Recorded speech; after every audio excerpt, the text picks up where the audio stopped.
Buen día, mi nombre es José Guillermo Torres Toto, ¿sí?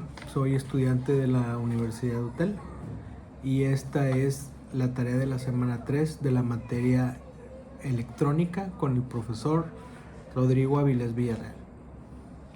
Las preguntas que se están planteando para esta tarea son las siguientes. ¿Cuál es la relación que existe entre la tensión eléctrica y el voltaje?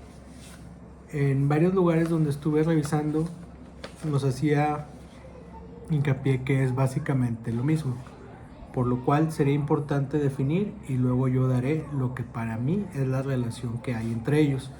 La definición de la tensión eléctrica es una magnitud física que cuantifica la diferencia de potencial eléctrico. La unidad de medida que tomamos como referencia para esto es el volt. Es por eso que la tensión eléctrica es conocida como voltaje. Después nos toca definir lo que es el voltaje. El voltaje es la diferencia que experimenta una carga eléctrica entre dos posiciones determinadas.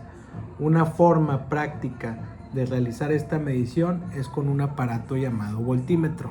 Ahora, si nosotros estamos midiendo volts, esto nos quiere decir que el instrumento con el cual nosotros tenemos que medirlo es un voltímetro.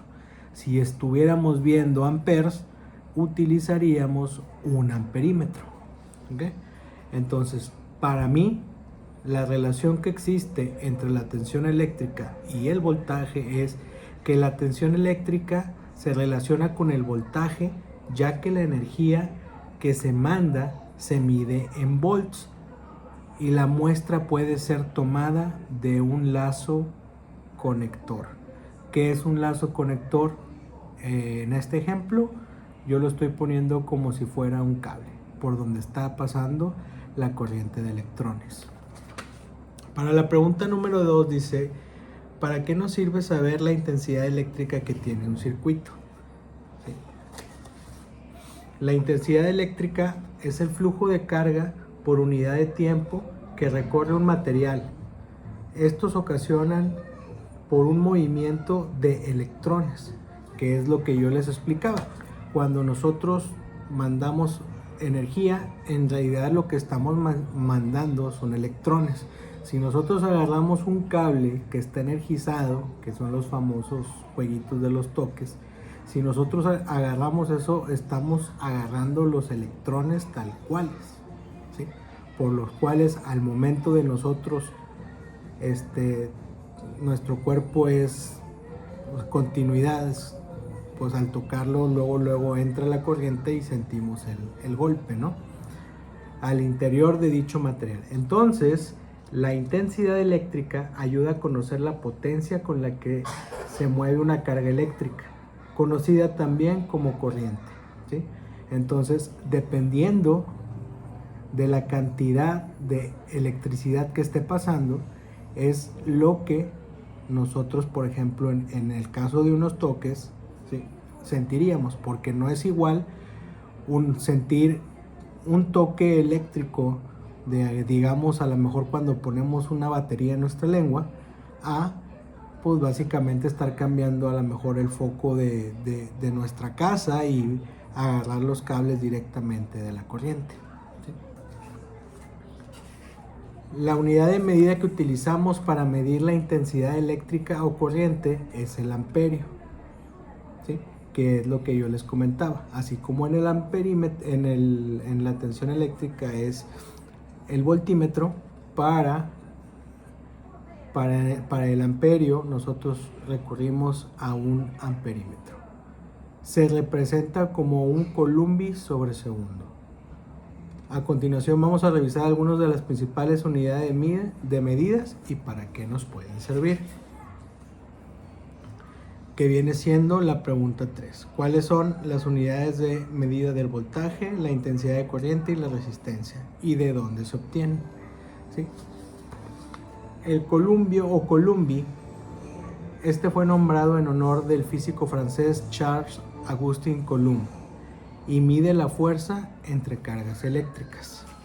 Otro ejemplo es el voltio. Tenemos a continuación que el voltio o volt nos ayuda, como habíamos visto previamente, la diferencia entre potenciales en dos posiciones distintas. También tenemos lo que es el ohmio o el ohm.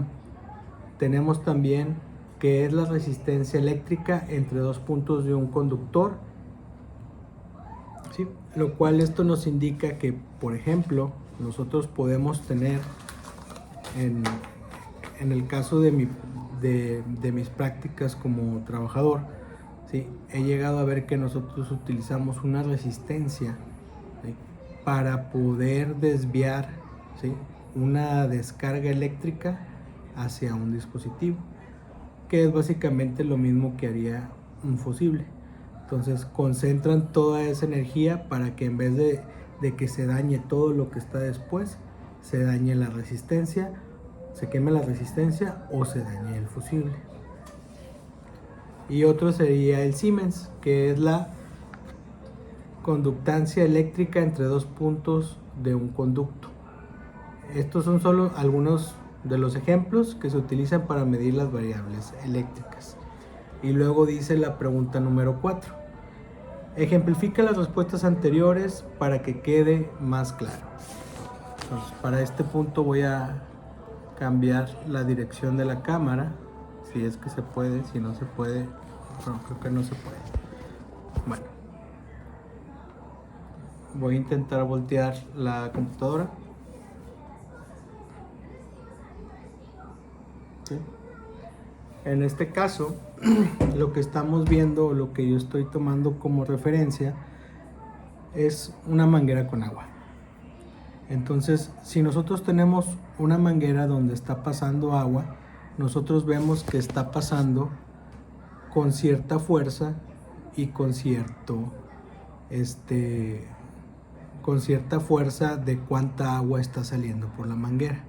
Pero ¿qué pasa cuando nosotros, ¿sí?, digamos que aplicamos algún tipo de resistencia o la apretamos simplemente para generar una mayor fuerza?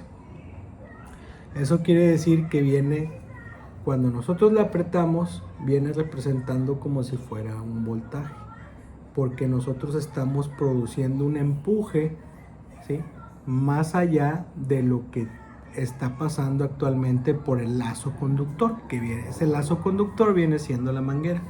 Entonces ya nosotros le estamos aplicando, ¿sí?, esa corriente para nosotros poder mantener, digamos, un chorro a una velocidad o a una presión deseada, ¿sí?